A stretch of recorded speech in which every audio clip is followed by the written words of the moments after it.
The sun beat down on Scottsdale, Arizona, a relentless heat that made the asphalt shimmer and the air itself feel thick. But within the glass walls of Prestige Motors, the temperature was a carefully controlled 72 degrees. Darrell pulled his modest SUV into an unmarked spot at the back, away from the glittering lineup of luxury vehicles at the front. He wasn't here to make a grand entrance. He was here to see what they were really made of. His uniform for the day was deliberate and unassuming. A simple gray hoodie that had seen better days, a pair of slightly worn jeans, and sneakers. It was the antithesis of the polished, expensive environment he was about to enter.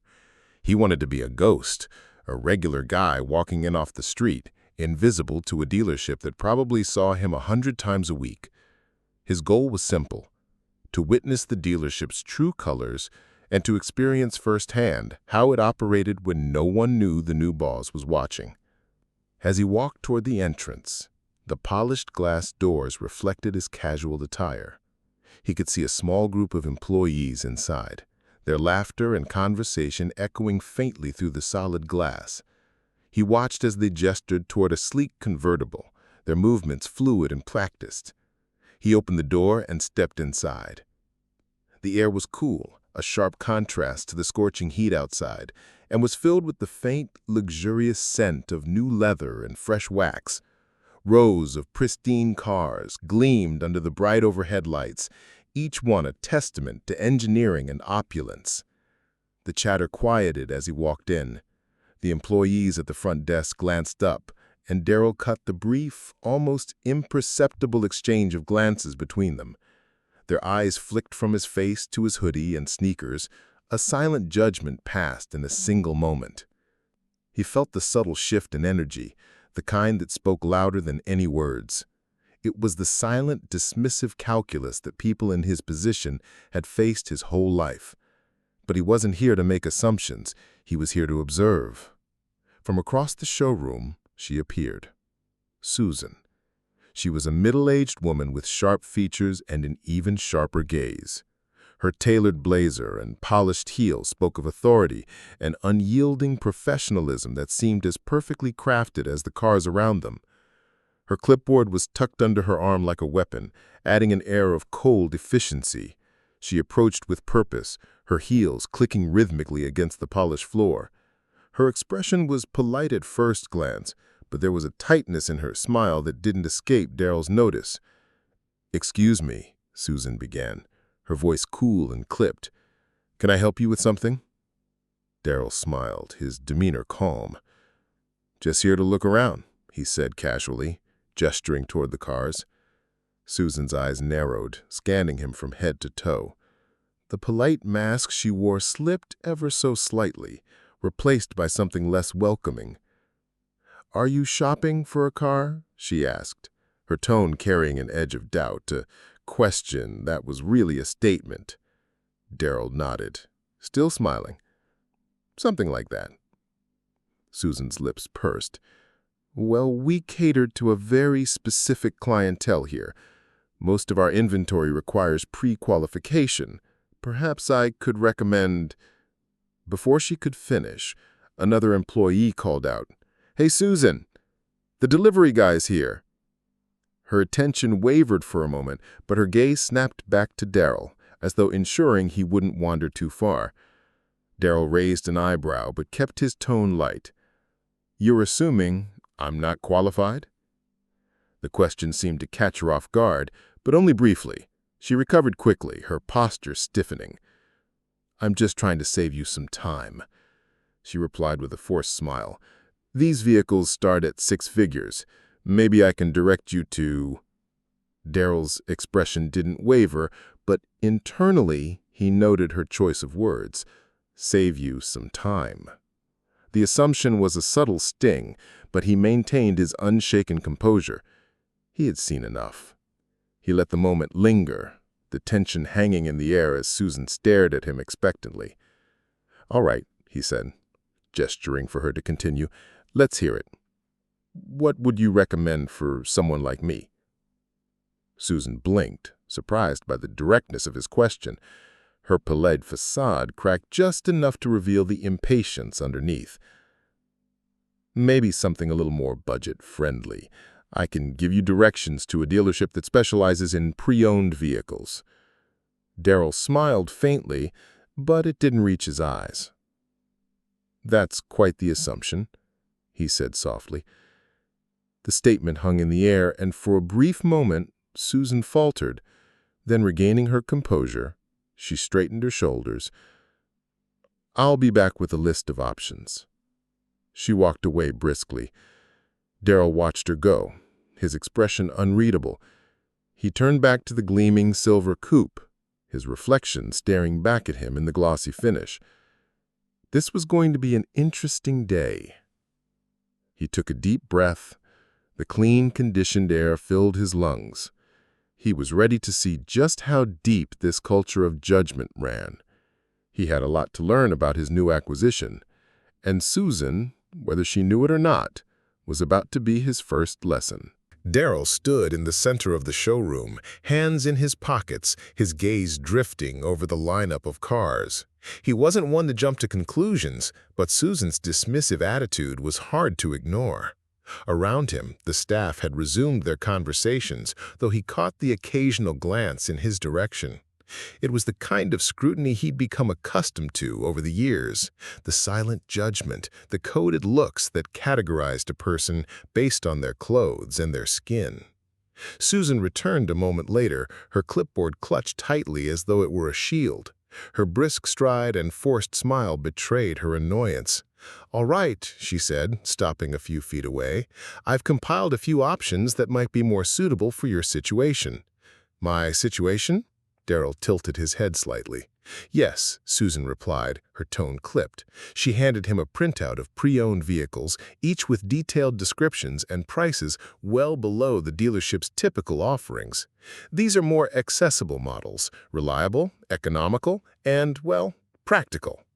Darryl took the list without a word, his eyes scanning the page. A used sedan, an older SUV, a compact hybrid. His lips twitched in faint amusement, but he quickly hid it, folding the paper and tucking it into his pocket. "Appreciate the effort," he said, his tone even. Susan seemed momentarily disarmed, but she quickly recovered, her hands resting on her hips. "Listen," she said, her voice dropping as if she were about to share a secret.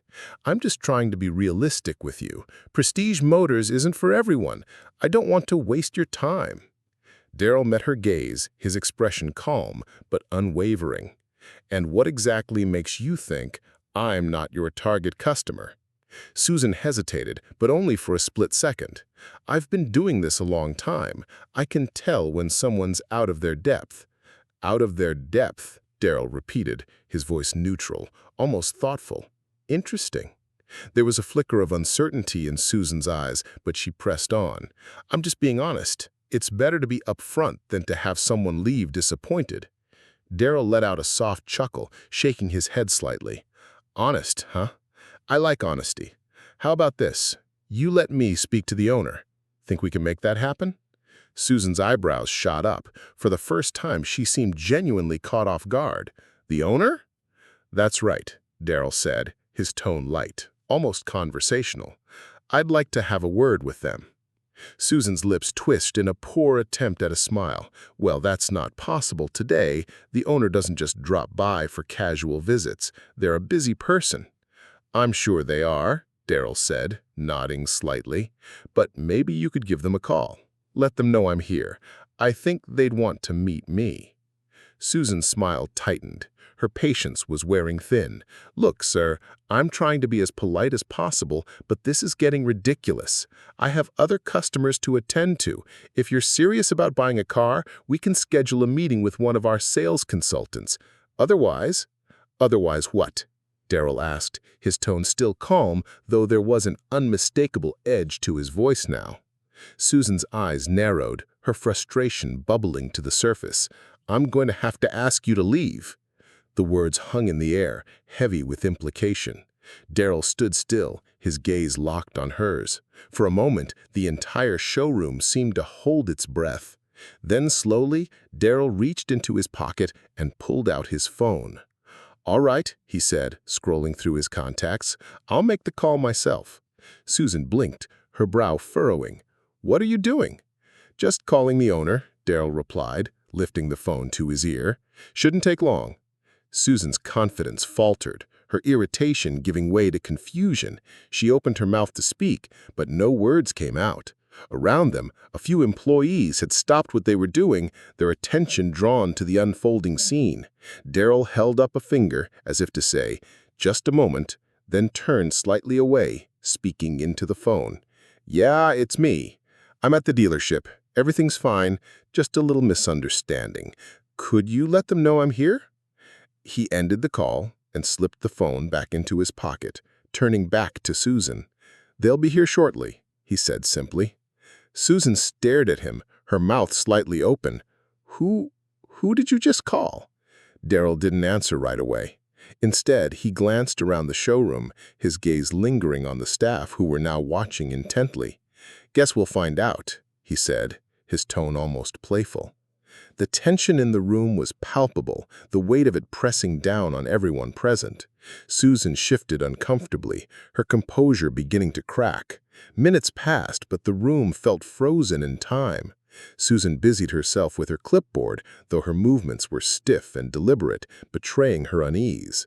Daryl, on the other hand, stood casually by one of the luxury SUVs, his calm demeanor only adding to the tension. The sound of the main doors opening broke the silence. A sharply dressed man in a navy suit stepped inside, his polished shoes clicking softly against the tile floor. His expression was serious but warm, and his eyes immediately found Daryl. "Mr. Carter," he said with a wide smile, extending his hand as he approached. "So good to see you." Daryl returned the handshake with a firm grip, a small smile tugging at the corners of his lips. "Thanks for coming, Alex. Appreciate it." The room collectively stiffened. Susan's clipboard nearly slipped from her hands as her eyes darted between Daryl and Alex, the dealership's regional director. Her confusion quickly morphed into visible alarm. "Wait, Mr. Carter?" she echoed, her voice uncertain. Alex turned to her, his friendly demeanor shifting into something more professional, almost curt. "Susan, I see you've already met Mr. Carter." Susan blinked, her mouth opening and closing as though searching for the right words. I didn't realize." "You didn't realize he's the new owner of this dealership," Alex finished for her, his tone sharp. He glanced at Daryl, an apologetic look on his face. "I trust this wasn't your ideal welcome." Daryl raised his hand, stopping him. "It's all right, Alex. I think Susan and I just got off on the wrong foot." His voice was calm, but there was a weight to his words that made the entire room hang on to them. Susan's face turned ashen, and she took a step back, her clipboard clutched to her chest like a lifeline. I'm so sorry," she stammered, her voice barely above a whisper. You didn't what?" Daryl asked, his tone still gentle, but firm. "That I could own a place like this? That someone like me might actually belong here?" Her eyes widened, and for a moment she seemed utterly lost. "I didn't—" Daryl held up a hand, cutting her off. "It's fine, Susan, really. But let me ask you something. If I hadn't been the owner, would you have treated me any differently? Would you have given me the same respect you'd give someone who walked in here wearing a suit and tie?" She opened her mouth, but no words came out. The silence was deafening. Daryl nodded, as though her silence was answer enough. He turned to Alex, his voice carrying a new authority. "Let's gather everyone in the conference room. I think it's time we had a little chat about how things are run around here." The employees filed into the sleek conference room, the air thick with tension. The room, designed to impress with its glass walls and modern furnishings, felt stifling today. Susan sat near the back, her usual confident demeanor replaced with a nervous stillness. Daryl stood at the head of the table, calm and collected, his presence commanding the attention of everyone in the room. Alex remained near the door, arms crossed, his expression unreadable as he watched the staff take their seats. The quiet murmur of whispers died down as Darrell cleared his throat, his gaze sweeping across the group. "Thank you all for joining me on short notice," he began, his tone measured but firm. "For those of you who don't know, my name is Darrell Carter, and as of last month, I'm the new owner of Prestige Motors." There were murmurs of surprise from a few employees, their reactions ranging from curiosity to outright embarrassment. Susan sank lower in her chair, avoiding eye contact. "I came here today dressed casually for a reason," Darrell continued, his voice steady. "I wanted to see how this dealership operates when no one knows who I am. I wanted to experience what a potential customer might feel walking through these doors." He let the words settle for a moment before continuing. "What I experienced today was disappointing. I was judged not for what I could bring to the table, but for how I looked." He wasn't here to single anyone out, but they all knew. "This isn't just about me," he said. "It's about every person who walks through those doors. Every customer who doesn't fit into someone's preconceived notion of what a luxury car buyer looks like." A younger sales associate hesitantly raised his hand. "Mr. Carter," the man began nervously, "I think most of us try to treat customers fairly, but sometimes it's hard not to make assumptions." Darrell nodded, his expression thoughtful. "I get that," he said. "We all have biases, whether we want to admit it or not. But here's the thing. It's not enough to just try to be fair. We have to actively challenge those biases. We have to create an environment where everyone feels respected, regardless of their appearance, background, or anything else." He paused, letting the words sit in before continuing. "This dealership has built a reputation for excellence, but excellence isn't just about the cars we sell. It's about the experience we provide. And from now on, that experience is going to be built on respect, inclusivity, and fairness." There was a ripple of agreement around the room, though a few faces remained wary. His gaze settled on Susan, who sat frozen, her hands clasped tightly in her lap. "Susan," he said, gently but firmly, "I want to give you the opportunity to speak. Is there anything you'd like to say?" All eyes turned to her. She hesitated, her voice barely audible when she finally spoke. I made a mistake," she admitted, her cheeks flushed. "I misjudged you, and for that I'm truly sorry." Darrell nodded, his expression unreadable. "Thank you for saying that," he said.